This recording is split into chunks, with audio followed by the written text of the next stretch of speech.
retomando un poco de lo que vimos el estudio anterior, que estamos en el Evangelio de Juan, el capítulo 16, y en el estudio anterior vimos un pasaje muy bonito que se llama de tristeza a gozo, y fueron los versículos 16 al 24.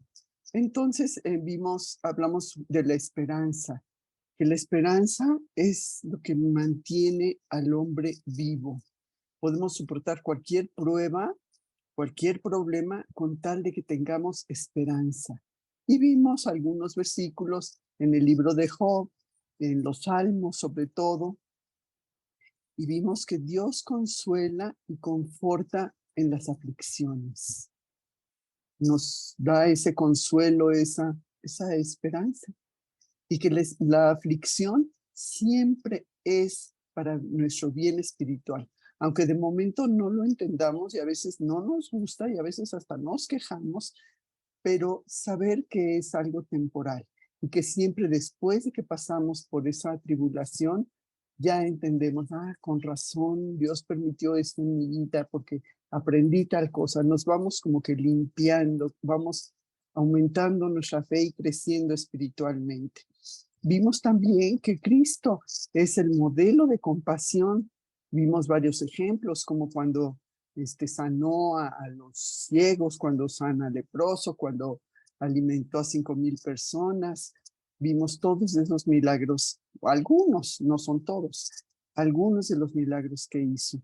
Y vimos también que en esa última noche Jesús consoló a sus discípulos, que los discípulos pues como que no entendían muy bien qué estaba diciendo, sobre todo lo referente a la resurrección, no acababan de entender.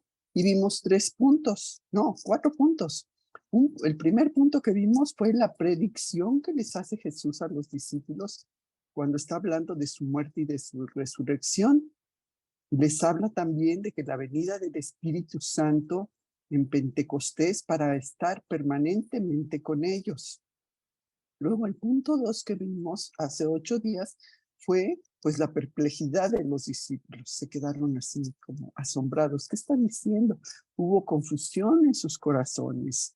No le preguntaban abiertamente porque quizá ya se los había dicho antes y que no entenderían.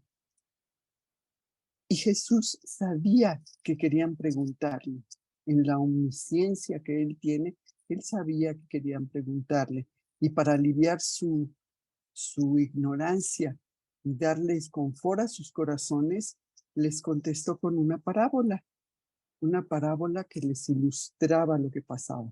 Y esa parábola era el punto 3 que vimos, de la mujer que da a luz.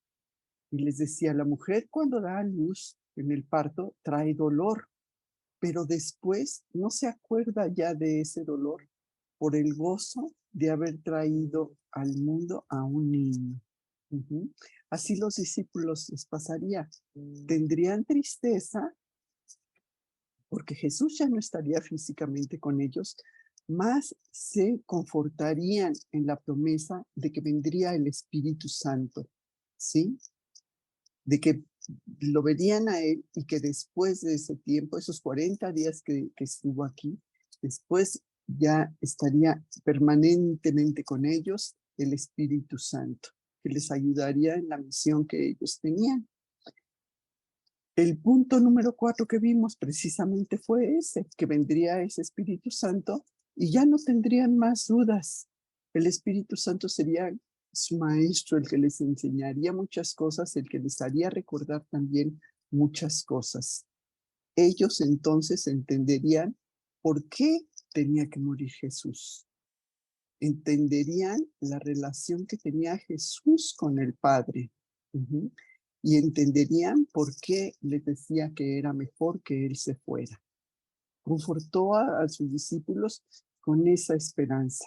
Y así su tristeza se convertiría en gozo al llegar el Espíritu Santo, que estaría con ellos hasta el fin del mundo.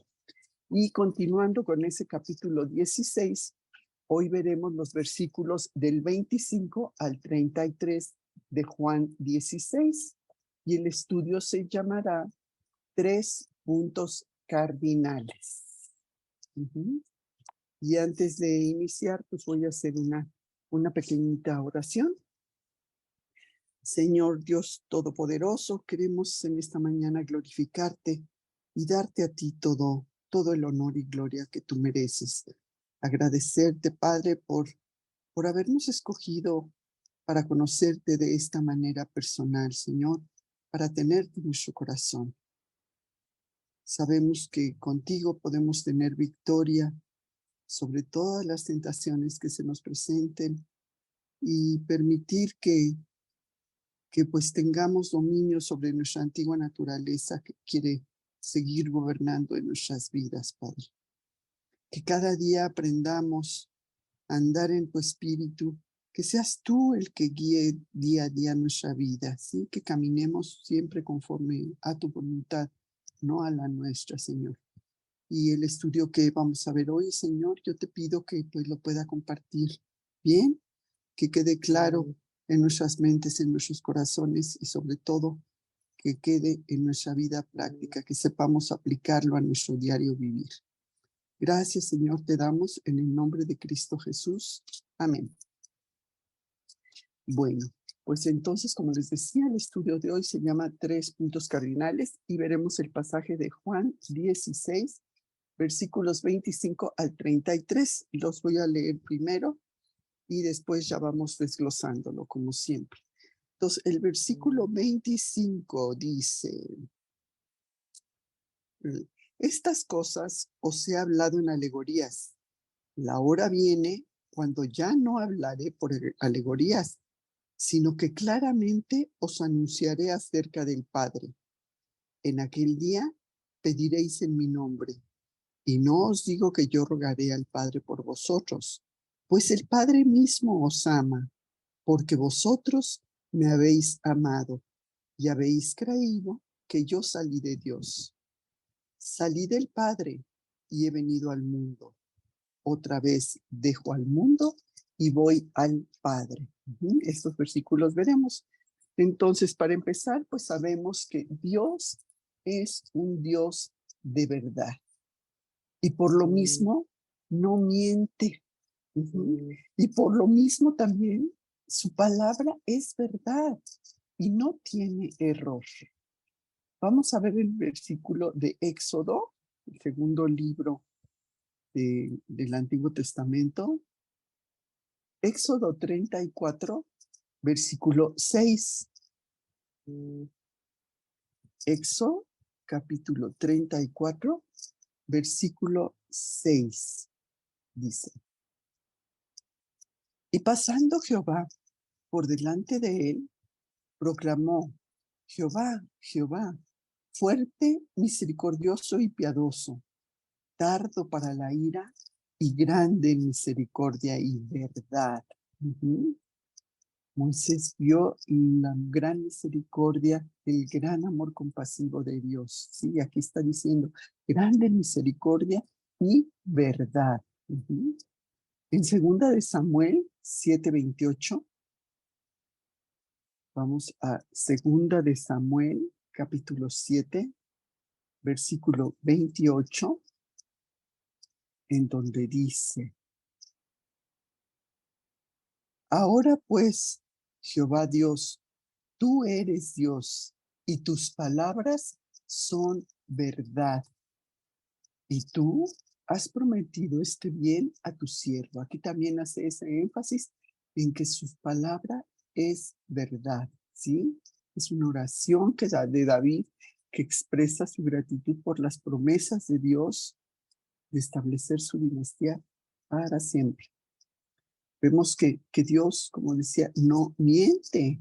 Vamos ahora al Nuevo Testamento, al libro de Tito. Tito, capítulo 1, versículo 2. Tito 1, 2 dice: en la esperanza de la vida eterna, la cual Dios, que no miente, prometió desde antes del principio de los siglos. Sí, porque Dios es verdad, es la fuente de toda verdad. Dios no puede mentir, no miente nunca. Vamos también a verlo en Hebreos 6, 18. Hebreos capítulo 6, versículo 18.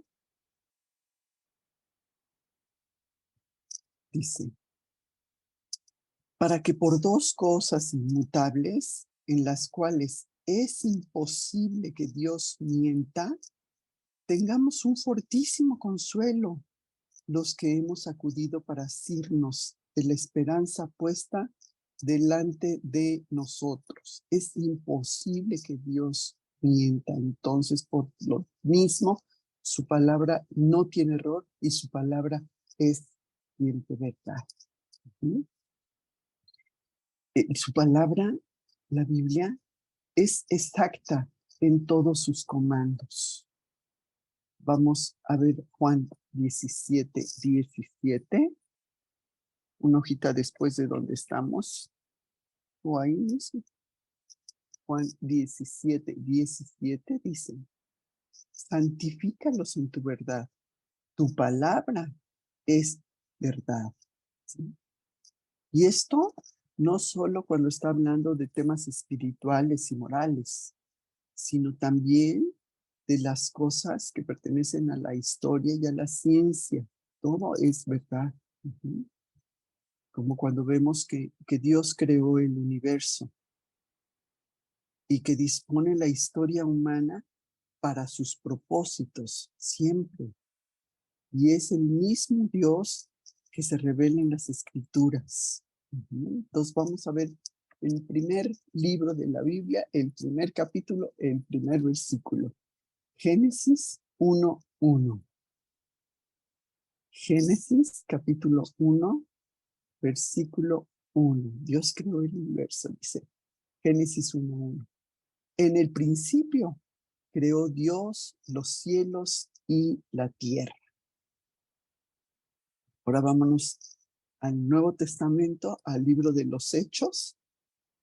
Hechos 17, versículo 24 y 25. Dice, Hechos 17, 24 y 25.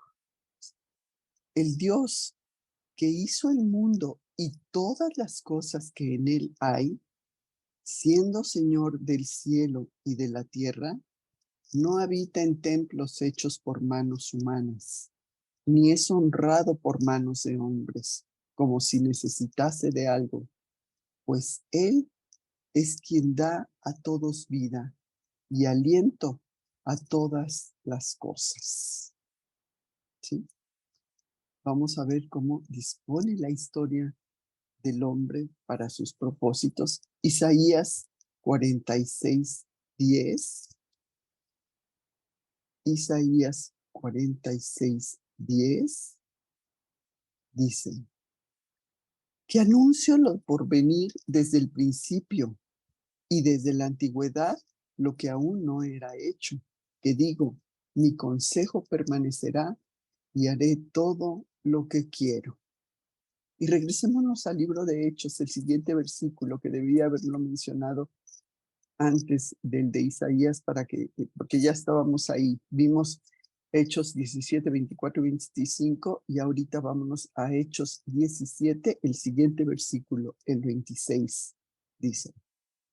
Y de una sangre ha hecho todo el linaje de los hombres para que habiten sobre toda la faz de la tierra y les ha prefijado el orden de los tiempos y los límites de su habitación para que busquen a Dios si en alguna manera palpando pueden hallarle, aunque ciertamente no está lejos de cada uno de nosotros. ¿Sí? Como les decía, es el mismo Dios que se revela en las Escrituras.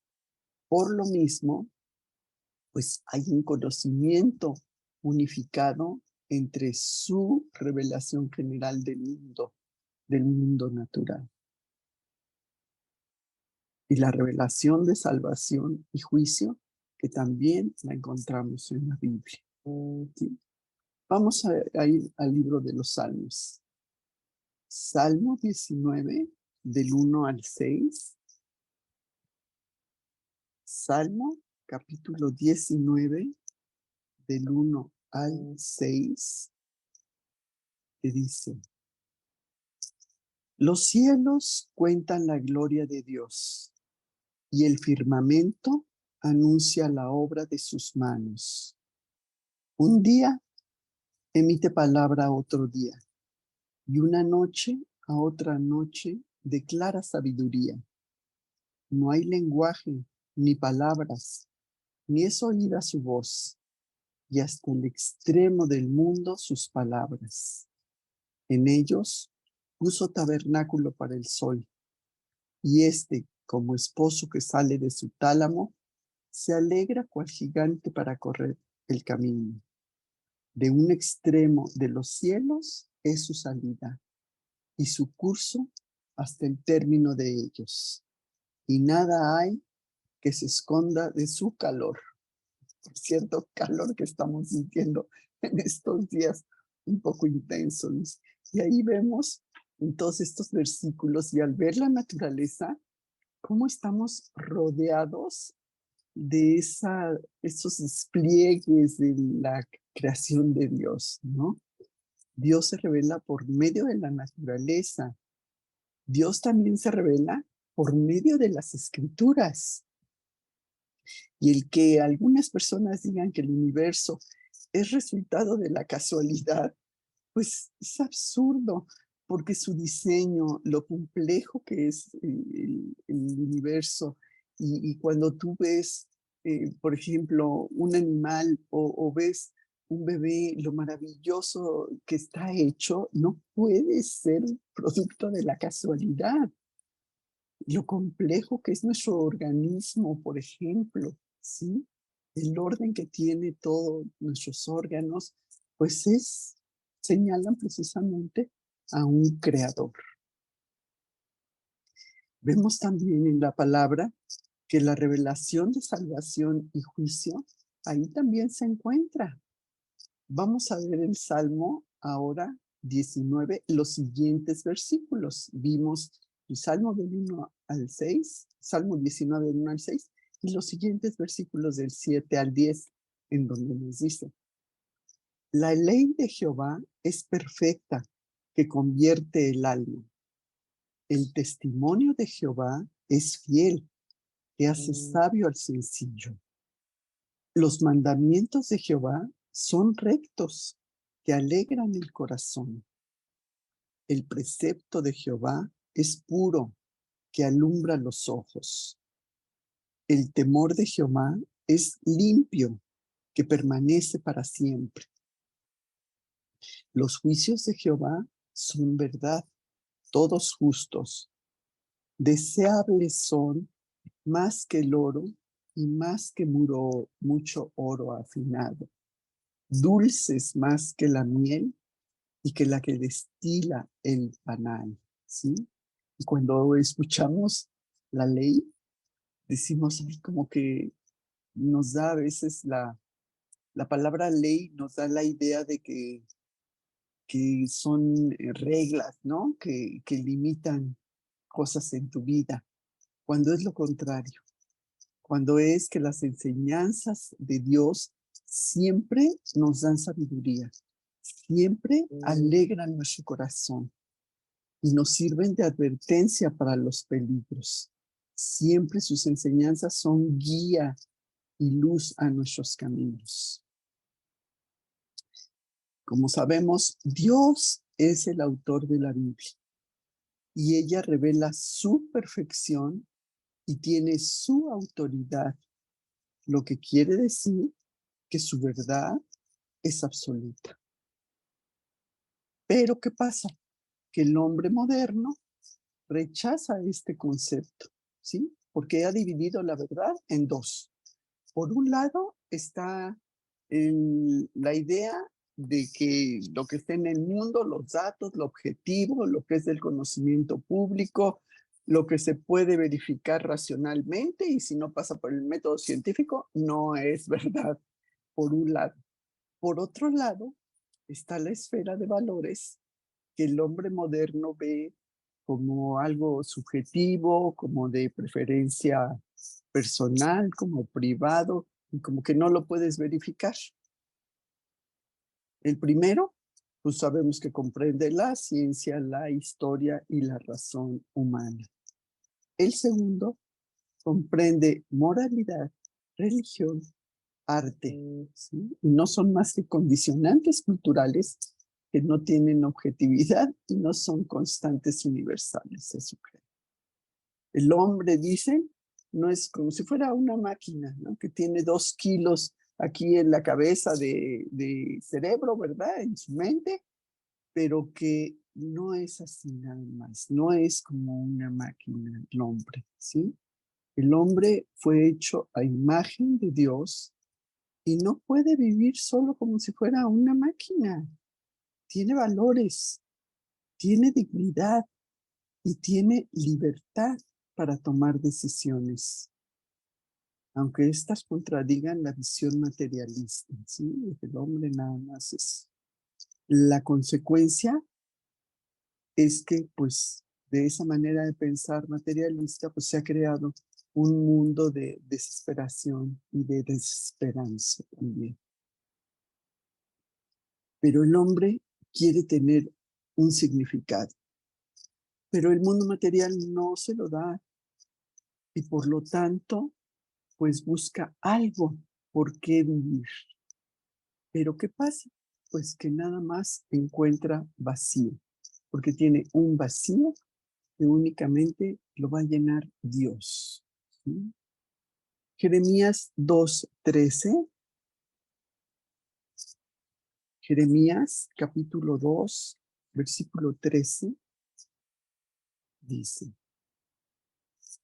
porque 2 males ha hecho mi pueblo. Me dejaron a mí fuente de agua viva y cavaron para sí cisternas, cisternas rotas que no retienen agua. ¿Por qué? Porque el mundo del material, el mundo del placer nada más, eso no satisface.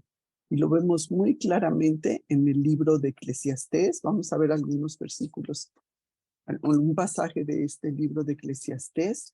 Vamos a ver Eclesiastés capítulo 2, versículos del 1 al 16. Por favor, abran sus Biblias en esos para que los leamos juntos, ¿sí? Eclesiastés 2, versículo del 1 al 16.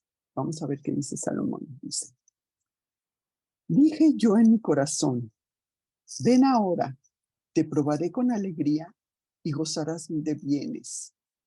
Mas he aquí, esto también era vanidad. A la risa dije, enloqueces, y al placer, ¿de qué sirve esto? Propuse en mi corazón agasajar mi carne con vino y que anduviese mi corazón en sabiduría, con retención de la necedad hasta ver cuál fuese el bien de los hijos de los hombres, en el cual se ocuparan debajo del cielo todos los días de su vida. Engrandecí mis obras, edifiqué para mí casas, planté para mí viñas, me hice huertos y jardines, y planté en ellos árboles de todo fruto.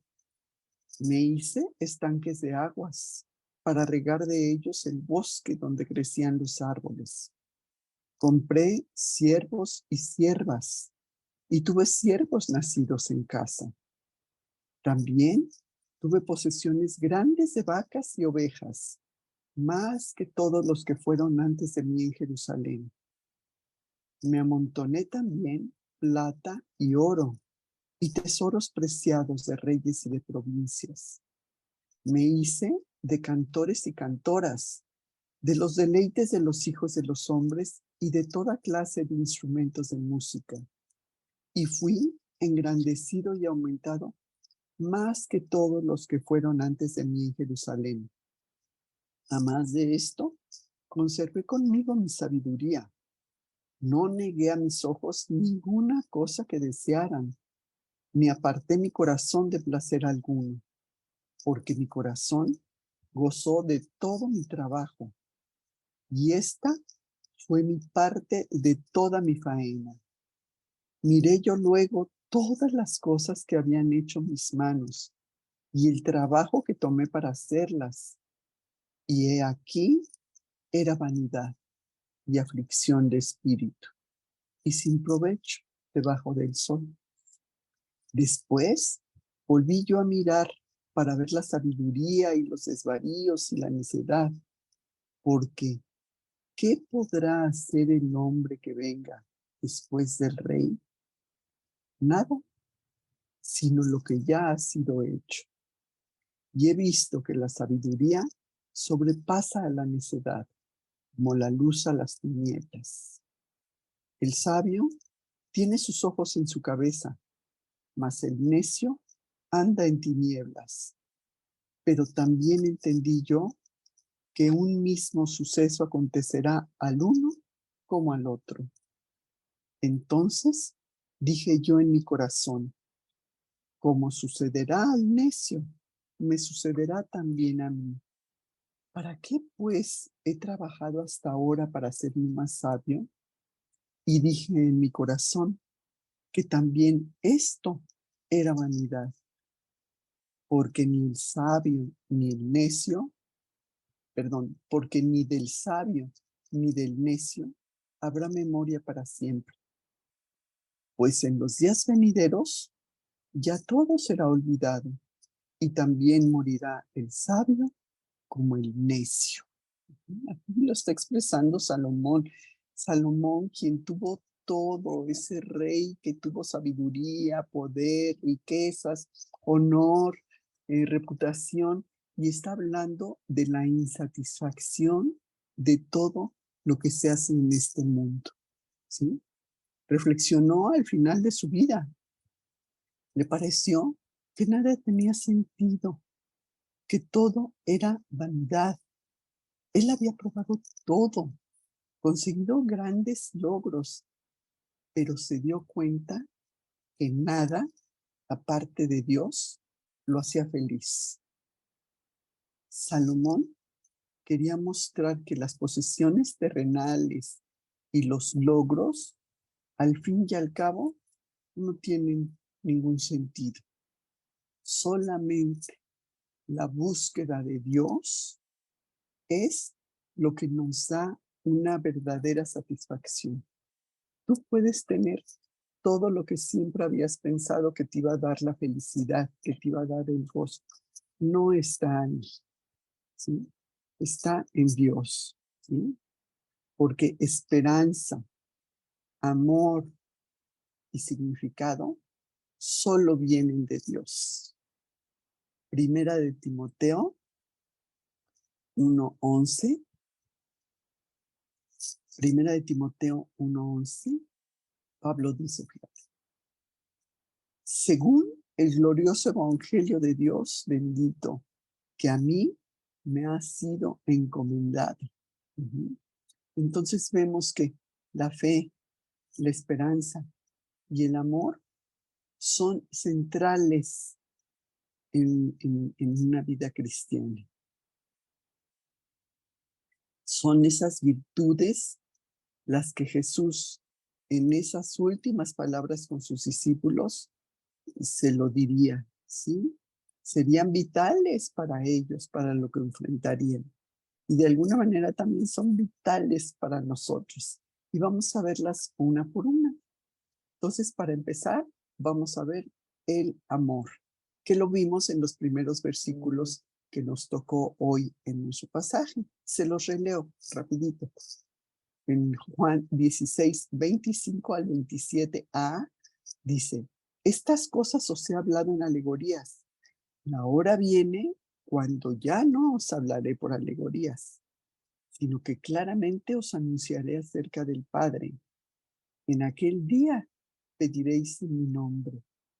Y no os digo que yo rogaré al Padre por vosotros, pues el Padre mismo os ama, porque vosotros me habéis amado. Uh-huh. ¿Qué pasa? Que los discípulos muchas veces no entendieron a Jesús. Y vemos que hay muchos ejemplos de esta falta de que, ¿qué dijo? A ver, ¿cómo? Que nos explique, ¿sí? No lo comprendía totalmente, como cuando les habla de lo que contamina al hombre. Vamos a verlo en Mateo 15:11. Jesús les está diciendo, no lo que entra en la boca contamina al hombre, mas lo que sale de la boca, esto contamina al hombre. Ujú. Aquí Jesús les está haciendo referencia a todas esas ordenanzas judías acerca de la comida, que decían, oye, pero tus discípulos y no se lavaron las manos, y no deben de comer tal cosa, ¿sí? Pero lo que les quiere decir aquí Jesús es que no es eso lo que les contamina, sino lo que dicen, lo que piensan, lo que sale de su boca es lo que contamina. Ujú. Ahora, sáltate hasta el versículo 15, por favor, de mismo Mateo 15. Nos saltamos al 15 y 16, donde Jesús les dice, perdón, donde Pedro dice, respondiendo Pedro le dijo, explícanos esta parábola. Jesús dijo, ¿también vosotros sois aún sin entendimiento? ¿No entendéis que todo lo que entra en la boca va al vientre y es echado en la letrina? Pero lo que sale de la boca, del corazón sale, y esto contamina al hombre. También no entendieron bien cuando les dice que se cuiden de la levadura de los fariseos. Y ellos se quedan así, ay, ¿por qué nos está diciendo? Nos está diciendo esto porque no trajimos pan, ¿o por qué, no? Vamos a verlo en Mateo también, el siguiente capítulo 16, versículos 5 y 7, al 7. Versículos 5 al 7 de Mateo 16. Dice, llegando los discípulos al otro lado, se habían olvidado de traer pan. Y Jesús les dijo, mirad, guardaos de la levadura de los fariseos y de los saduceos. Ellos pensaban dentro de sí, diciendo, esto dice, porque no trajimos pan. ¿Sí? Jesús les vuelve a explicar y les dice que si ya no se acuerdan de cuando multiplicó 5 panes entre 5,000 hombres, ya no se acordaban, y como incluso hasta habían sobrado, ¿se acuerdan? 12 cestas de pan, y en otra ocasión en la que también había 7 panes y los multiplicó para 4,000 personas, no entendían que no les estaba hablando del pan, sino que el que les decía era que se guardasen de la levadura de los fariseos, ¿sí? La levadura era ese pecado, así como un pecado contamina todo, la levadura también contaminaba todo, ¿sí? Es como si tienes un vaso de agua y le pones, vamos a pensar, colorante y le echas, o veneno, y le echas una gotita. Sí, es una gotita, pero eso contamina todo. Ujú. Y en el versículo 12 de ahí mismo lo dice. Entonces entendieron que no les había dicho que se guardasen de la levadura del pan, sino de la doctrina de los fariseos y los saduceos. Ujú. Y Jesús aquí usa el ejemplo de la levadura para la manera de explicarles que con un poquito se puede afectar, con un poquito de pecado se puede afectar a muchas personas. También cuando les dice que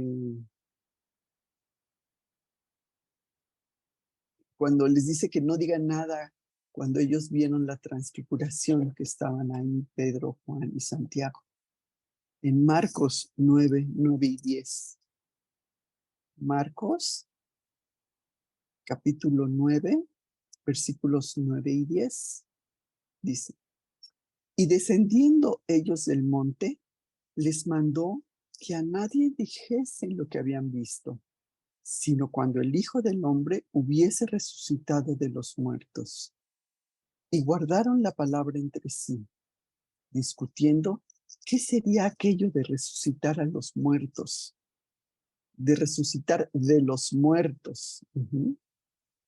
Entonces sabemos que Jesús le dice a estos 3 apóstoles, a Pedro, a Jacobo y a Juan, que no contaran lo que habían visto, porque solamente hasta que Él resucitara, ellos iban a comprender exactamente lo que había pasado. Otro ejemplo lo tenemos cuando les habla de lo que sucederá y también ellos no acaban así como que de comprender. Marcos 9, pero ahora nos vamos a los versículos 31 y 32, que dice: porque enseñaba a sus discípulos y les decía: el Hijo del Hombre será entregado en manos de hombres y le matarán, pero después de muerto resucitará al tercer día. Pero ellos no entendían esta palabra y tenían miedo de preguntarle. También en Juan, vamos a ver Juan 2:19. Juan capítulo 2, versículo 19. Dice: respondió Jesús y les dijo: destruid este templo y en 3 días lo levantaré. Y la gente creía que Jesús estaba hablando del templo, de la construcción, de las piedras, pero Jesús estaba refiriendo a su cuerpo, ¿sí? Esto los discípulos lo entenderían hasta después de su resurrección. ¿Por qué había dicho eso de que en 3 días lo levantarían? ¿Sí? Él estaba hablando de su cuerpo. Bueno, Juan 12:16. Juan 12:16 dice: estas cosas no las entendieron sus discípulos al principio, pero cuando Jesús fue glorificado, entonces se acordaron de que estas cosas estaban escritas de él y de que se las había hecho, ¿sí? Se las había dicho. Y bueno, vemos que Jesús muchas veces habló en sentido figurado, ¿sí? Cosas que no, de momento no se entendían, sino después de estar indagando con diligencia, ¿sí? Y el propósito de esto era velar el significado para los incrédulos. Los incrédulos lo verían como palabras así como que no tenían sentido. Vamos a ver en Mateo 13:10-15. Mateo capítulo 13, versículo 10-15 dice: entonces, acercándose los discípulos, le dijeron: ¿por qué les hablas en parábolas? Él, respondiendo, les dijo: porque a vosotros os es dado saber los misterios del reino de los cielos, mas a ellos no les es dado, porque cualquiera que tiene, se le dará y tendrá más. Pero al que no tiene, aún lo que no tiene, aún lo que tiene le será quitado. Por eso les hablo por parábolas, porque viendo no ven, y oyendo no oyen ni entienden. De manera que se cumple en ellos la profecía de Isaías, que dijo: de oído oiréis y no entenderéis, y viendo veréis y no percibiréis, porque el corazón de este pueblo se ha engrosado y con los oídos oyen pesadamente, y han cerrado sus ojos para que no vean con los ojos y oigan con los oídos, y con el corazón entiendan y se conviertan, y yo los sane. Cuando Jesús hablaba en parábolas, la verdad no estaba oculta para quien con sinceridad le buscaba y quería escuchar lo que él decía. Para la gente que nada más lo seguía por seguirlo, pero que no les interesaba realmente lo que Jesús estaba diciendo, pues eran historias sin sentido, nada más, ¿sí? Y los mismos discípulos no entendían sino hasta cuando llegó el Espíritu Santo en ellos. Ellos entenderían entonces el amor de Dios al mandar a su Hijo a morir. Es cuando ellos lo entenderían. Y se clarificaría el por qué oran en nombre de Jesús, no solo para tener su autoridad al ir al Padre, sino también hacer consistentes sus peticiones con la voluntad del Hijo. Y este mismo privilegio existe para el cristiano. ¿Por qué? Porque el Padre lo ama. El Padre nos ama. Vamos a ver ahora, a retomar un poquito los versículos 25, 26 y 27 de nuestro pasaje. Se los leo. Que dice, de Juan 16 estamos, versículo 26 y 27. Les leo desde el 25. Estas cosas os he hablado en alegorías. La hora viene cuando ya no os hablaré en alegorías, sino que claramente os anunciaré acerca del Padre. Y luego el 26. En aquel día pediréis en mi nombre, y no os digo que yo rogaré al Padre por vosotros. Y el 27. Pues el Padre mismo os ama, porque vosotros me habéis amado. Por su amor a Él, demostrado por su obediencia. Juan 3, 36. Juan 3, 36. Dice Juan 3, 36. El que tiene al Hijo tiene vida eterna, pero el que rehúsa creer en el Hijo no verá la vida, sino que la ira de Dios está sobre él. Todo aquel que cree en Jesús tiene vida eterna. Y la vida eterna comienza desde el momento en que tú naces espiritualmente. Naces de nuevo, desde el momento en que tú crees y lo aceptas en tu corazón.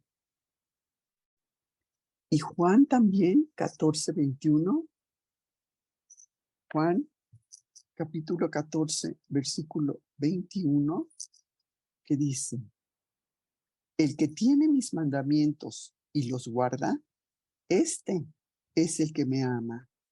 Y el que me ama será amado por mi Padre, y yo le amaré y me manifestaré a él. Y cuando está hablando de amar, implica no nada más que tú digas que le amas, sí, yo le amo, sino que implica un compromiso e implica también acción, ¿sí? Porque quienes amamos a Jesús debemos demostrar ese amor siendo obedientes a lo que dice su palabra. Porque podemos decir, sí, yo amo a Jesús, pero no hacerle caso, no obedecer.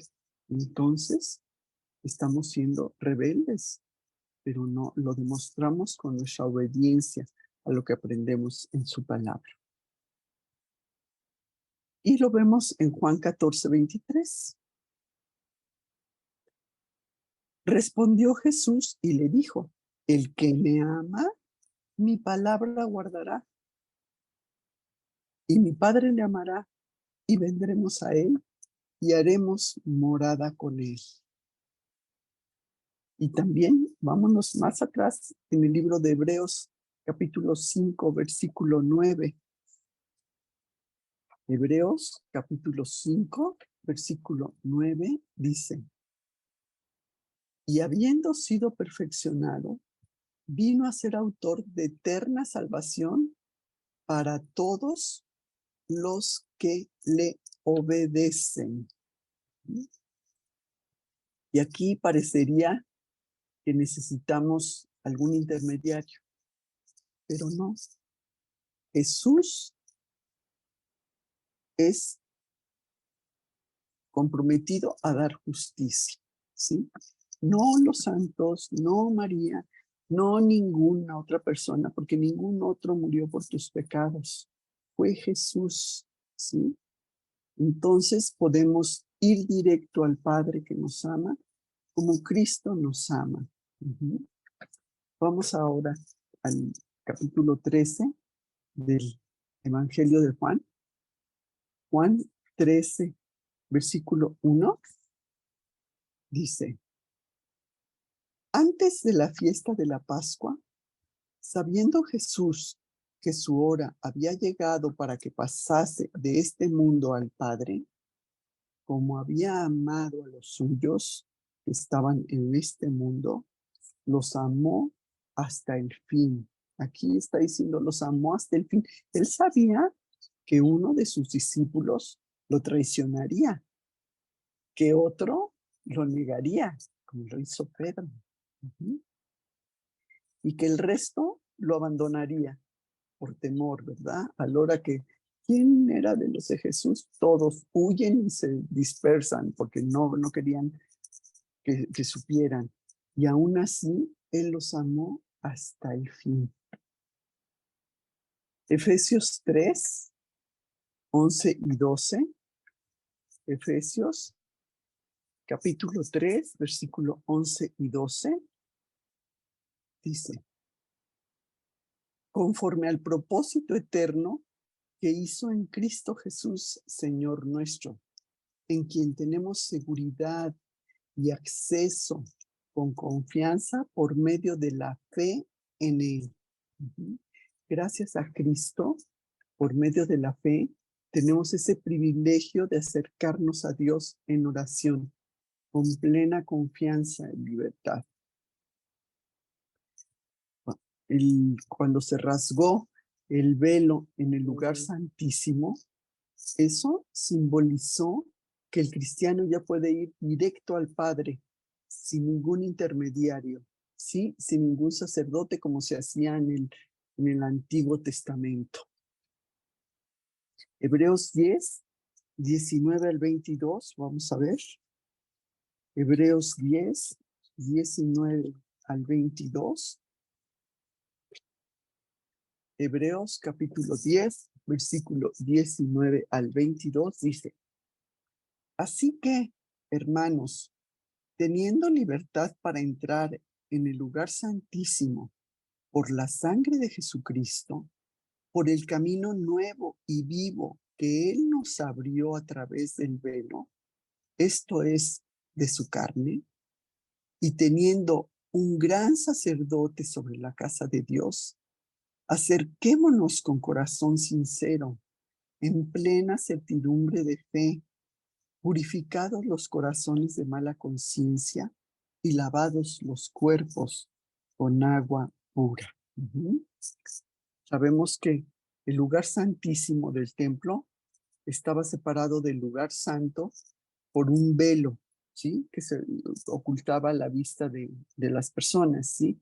Y solo el sumo sacerdote entraba una vez al año para ofrecer el sacrificio por los pecados de toda la nación. Con la muerte de Jesús, sabemos que ese velo se rasga, ¿sí? Lo que quiere decir que ahora todos los creyentes podemos entrar a la presencia de Dios debido a lo que Jesucristo hizo. A través de Jesús, de ningún otro, es a través de Él, ¿sí? Ya todos somos sus sacerdotes, ¿sí? Fíjate lo que dice en primera de Pedro 2:9. Primera de Pedro 2:9 dice: mas vosotros sois linaje escogido, real sacerdocio, nación santa, pueblo adquirido por Dios, para que anunciéis las virtudes de aquel que os llamó de las tinieblas a su luz admirable. Y también en el último libro de nuestra Biblia, en Apocalipsis, capítulo 1, versículo 6. Apocalipsis, capítulo 1, versículo 6, dice: y nos hizo reyes y sacerdotes para Dios su Padre. A Él sea gloria e imperio por los siglos de los siglos. Amén. ¿Sí? Así se elimina cualquier intermediario. Y el motivo por lo que el cristiano puede ir directo al Padre es porque el Padre nos ama. Vamos al libro de Romanos, Romanos capítulo 8, versículo 15.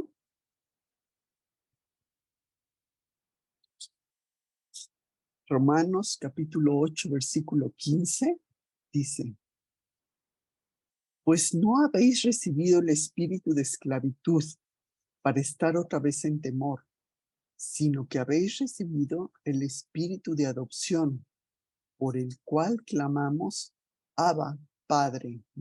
Pertenecemos a la familia de Dios. Y Gálatas 4:6. Gálatas capítulo 4, versículo 6. Por cuanto sois hijos, Dios envió a vuestros corazones el espíritu de su Hijo, el cual clama: Abba, Padre. Entonces vemos que aparte de esa virtud del amor que acabamos de ver, tenemos también la virtud de la fe, que la vimos en los versículos del 27 al 32 de nuestro pasaje. Lo leo. Pues el Padre mismo os ama, porque vosotros me habéis amado y habéis creído que yo salí de Dios. Salí del Padre y he venido al mundo. Otra vez dejo el mundo y voy al Padre. Le dijeron los discípulos: he aquí, ahora hablas claramente, ninguna alegoría dices. Ahora entendemos que sabes todas las cosas y no necesitas que nadie te pregunte. Por eso creemos que has salido de Dios. Jesús les respondió: ¿ahora creéis? He aquí, la hora viene y ha venido ya, en que seréis esparcidos cada uno por su lado, y me dejaréis solo. Mas no estoy solo, porque el Padre está conmigo. ¿Qué pasa? Que la gente mundana quiere tener fe y la aplica para la vida diaria, pero el cristiano tiene su fe no en lo que él quiere creer, sino en el amor de Dios manifestado en Jesús y que lo vemos plasmado en la Escritura. Jesús vino con el propósito de redimirnos y lo cumplió. Y él así afirma su deidad. Juan 1:14. Juan capítulo 1, versículo 14. Dice: y aquel verbo fue hecho carne y habitó entre nosotros, y vimos su gloria, gloria como del unigénito del Padre, lleno de gracia y de verdad. Solo con su obra, con lo que hizo Jesús, podemos ser salvos. Vamos ahora al capítulo 8 de Juan. Juan 8:34. De cierto os digo que todo aquel que hace pecado, esclavo es del pecado, porque el pecado nos controlaba, ¿sí? Y puede dirigir todas nuestras acciones, nos domina, nos esclaviza. Sin embargo, Jesús nos libera de esa esclavitud. No hay otra manera. Vamos ahora, no hay otra manera de ser salvos más que por lo que Cristo ya realizó. Gálatas 1, del 6 al 9. Gálatas capítulo 1, del 6 al 9, dice: estoy maravillado de que tan pronto os hayáis alejado del que os llamó de la gracia de Cristo para seguir un evangelio diferente. No que haya otro, sino que hay algunos que os perturban y quieren pervertir el evangelio de Cristo. Mas si aún nosotros o un ángel del cielo os anunciare otro evangelio diferente del que os hemos anunciado, sea anatema. Como antes hemos dicho, también ahora lo repito. Si alguno os predica diferente evangelio del que habéis recibido, sea anatema.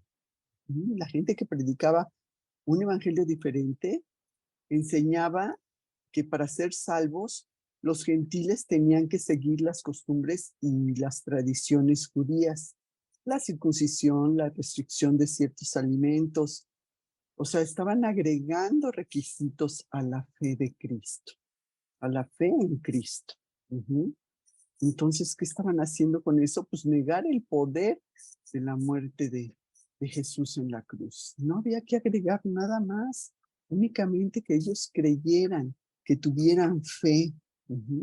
Pero los fariseos no querían creer esto. Vamos a ver Juan 8:14.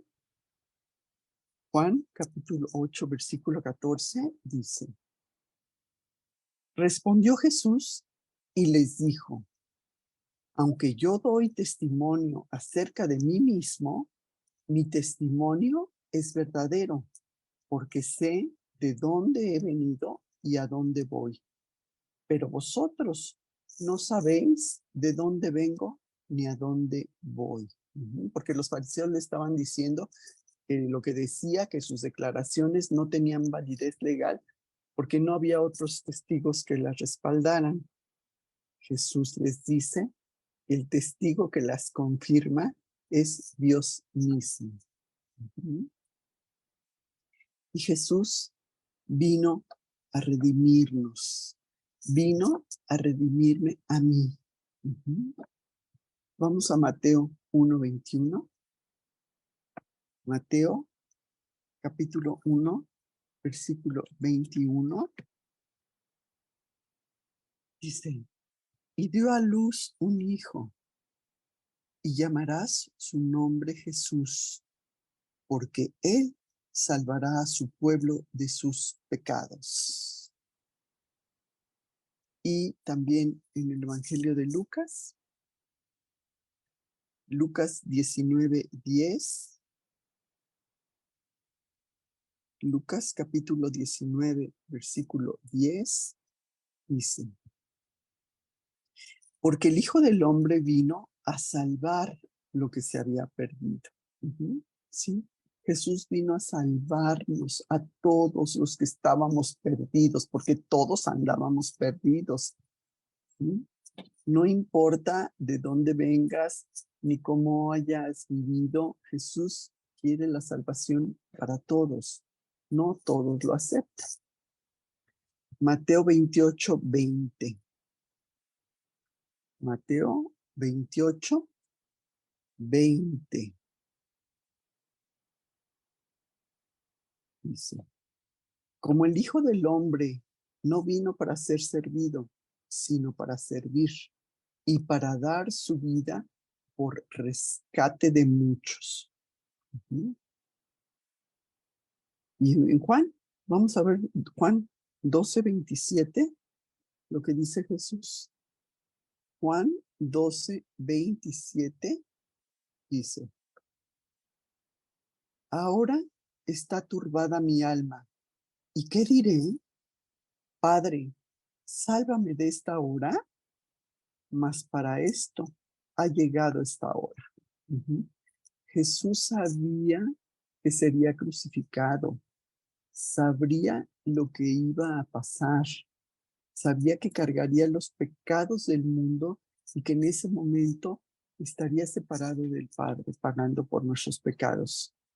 Pero era consciente de que Dios lo había enviado al mundo para tomar nuestro lugar y morir por nuestros pecados. ¿Y él qué hizo? Él obedeció al Padre. El versículo 47 del mismo Juan 12, vamos a Juan 12, el versículo 47 dice: Al que oye mis palabras y no las guarda, yo no lo juzgo, porque no he venido a juzgar al mundo, sino a salvar al mundo. Sí, el propósito de Jesús no era juzgar a las personas, sino mostrarles cómo obtener la salvación, cómo obtener la vida eterna. ¿Sí? Y el resto también lo afirma aquí Jesús, cuando les dice, salí del Padre y he venido al mundo. Otra vez dejo el mundo y voy al Padre, ¿sí? Empezaban los discípulos a entender quién era Jesús. Cuando le dicen, pues sí, ahora estás hablando claramente, ¿no? Que lo vemos en el 29 y 30. Lo leo, 29 y 30. Le dijeron sus discípulos, he aquí, ahora hablas claramente y ninguna alegoría dices. Ahora entendemos que sabes todas las cosas y no necesitas que nadie te pregunte. Por eso creemos que has salido del Padre. Aunque todavía estaban así como lejos de estar bien fincados en Cristo. Empezaban a entender, pero todavía no estaban bien agarrados. Jesús oraría por ellos al Padre. Juan 17, 15 y 16. Jesús está orando. Juan 17, versículo 15 y 16, dice, no ruego que los quites del mundo, sino que los guardes del mal. No son del mundo, como tampoco yo soy del mundo. ¿Sí? Y la fe de los discípulos se fortalecería con la muerte y con la resurrección, que ya estaban muy, muy próximas. ¿Sí? Y el punto 3 que veremos hoy, ya vimos la virtud del amor, el punto 1. Ya vimos la de la fe, que fue el punto 2. Y ahora vamos a ver el punto 3, que es la esperanza.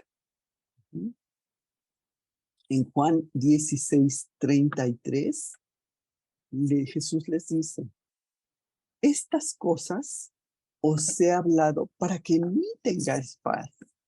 En el mundo tendréis aflicción, pero confiad, yo he vencido al mundo. Y bueno, nosotros, si no tenemos esperanza, no podemos salir adelante. Sabemos que podemos vivir bastantes días sin comer. Dicen que 40 días. Bueno, no he hecho la prueba, pero podemos sobrevivir muchos días sin comer. Podemos vivir también sin tomar agua, menos días, ¿verdad? Dicen que 5, no sé, pero bueno, también sabemos que podemos sobrevivir algunos días sin tomar agua, incluso sin respirar, ¿sí? A lo mejor podemos sobrevivir algunos minutos sin respirar, estemos abajo del agua o algo que no podamos respirar. Dicen que 5 minutos, tampoco lo sé, pero bueno, tal vez podamos sobrevivir eso, pero no podemos vivir sin esperanza. Ahí está la clave, la esperanza. El mundo, como sabemos, busca esperanza en cosas que no producen, en cosas que no está ahí la esperanza. Pero nosotros como cristianos, como creyentes, tenemos nuestra esperanza en Cristo. Y esta esperanza fortalece aún cuando estemos pasando por las más duras pruebas. Siempre tenemos esa esperanza, ¿sí? A futuro es esperanza. Y Jesús les dice a sus discípulos que ellos tendrían esperanza, aunque exteriormente no lo parezca. Romanos 12, nada más vamos a ver la primera parte del versículo en donde dice, gozosos en la esperanza. ¿Sí? Ellos tendrían esa esperanza, porque si nosotros perdemos la esperanza, pues de alguna manera perdemos poder, vitalidad, energía, ¿sí? Perdemos también entusiasmo en el presente, ¿sí? La falta de esperanza no solo nos afecta emocionalmente, también nos llega a afectar en nuestro físico, ¿sí? Biológicamente, en nuestro sistema inmunológico. En todas formas nos afecta esa falta de esperanza. Pero con Cristo sí tenemos esperanza. Bueno, y son estos 3 puntos cardinales que vimos de amor, fe y esperanza, lo que traen sentido y significado a nuestra vida. Y aquí Jesús se los está desglosando a sus discípulos. Pero ¿sabes qué es lo mejor? Que también los está desglosando para nosotros, para que sepamos que tenemos ese amor, que tenemos esa fe y esa esperanza. Ahora hagamos una reflexión y pensamos, ¿tengo yo ese amor, esa fe y esa esperanza? Ese amor que Dios tiene para con nosotros, ¿lo tenemos también nosotros para con Dios? ¿Lo tenemos también nosotros para con los demás? Esa fe en lo que Dios manifestó en Jesús y que está plasmada en las Escrituras y que está en lo que Jesús realizó en la cruz para pagar por nuestros pecados y que Él fue nuestro sustituto y que vino a redimirnos. Tengo esa fe en eso que sucedió, en lo que Jesús hizo. Tengo también esa esperanza en Cristo, en que nos da la fortaleza para salir adelante de las situaciones que se presentan en mi vida, sabiendo que Jesús tiene el perfecto control de todo en nuestra vida, porque si no la tienes, a mí me gustaría pues invitarte a que hiciéramos una oración para que pues recibieras a Jesús en tu corazón y le pidieras que te diera ese amor, esa, ese gozo, pero sobre todo esa fe, que nos aumente la fe. Y yo creo que todos necesitamos que nos aumente la fe, porque a veces nos pasa que como que nos tambaleamos cuando vienen los problemas. Cuando todo va muy bien, tú puedes decir, ay, sí, yo sí tengo mucha fe, pero cuando vienen los problemas, como que a veces nos tambaleamos. Entonces, pidámoslo, ¿no? También a Dios, pidamos que aumente nuestra fe. Entonces, pues, si tú realmente has reconocido ese amor de Dios que dio a su Hijo unigénito para morir por nuestros pecados, para que pudiéramos tener la salvación y tener la vida eterna, si tú has reconocido que eres un pecador, porque todos somos pecadores, aunque no nos guste la palabra, y estás sinceramente arrepentido de ello, si por fe tú te quieres apropiar del sacrificio que Jesús ya realizó en la cruz y que con tu corazón arrepentido le pidas perdón a Dios y que pues yo te invito a que hagamos una oración para pedirle a Dios que entre a tu corazón y que te haga una nueva criatura. Entonces, si quieres hacer la oración en el fondo de tu corazón, en silencio, abriendo las puertas de tu corazón y pidiéndole a Dios. Y bueno, voy a hacer una oración y si tú quieres hacerla también en silencio, pues, Padre, Señor, en esta mañana, yo te agradezco por tu gran amor que nos has tenido. Quiero decirte, Señor, que reconozco que he fallado, que he pecado y que ese pecado me ha mantenido lejos de ti. Quiero pedirte que me perdones por todas mis faltas, y decirte que me arrepiento de ello y que basado en el sacrificio que Jesús ya realizó en la cruz al pagar por mis pecados, quiero que entres a mi corazón, Señor, que me hagas una nueva criatura, que me regales la vida eterna, que transformes mi vida y me hagas una nueva persona. Yo te pido que entres a mi corazón en este momento. Te lo pido basado en las promesas de la Biblia, de tu palabra. Te lo pido en el nombre de Cristo Jesús.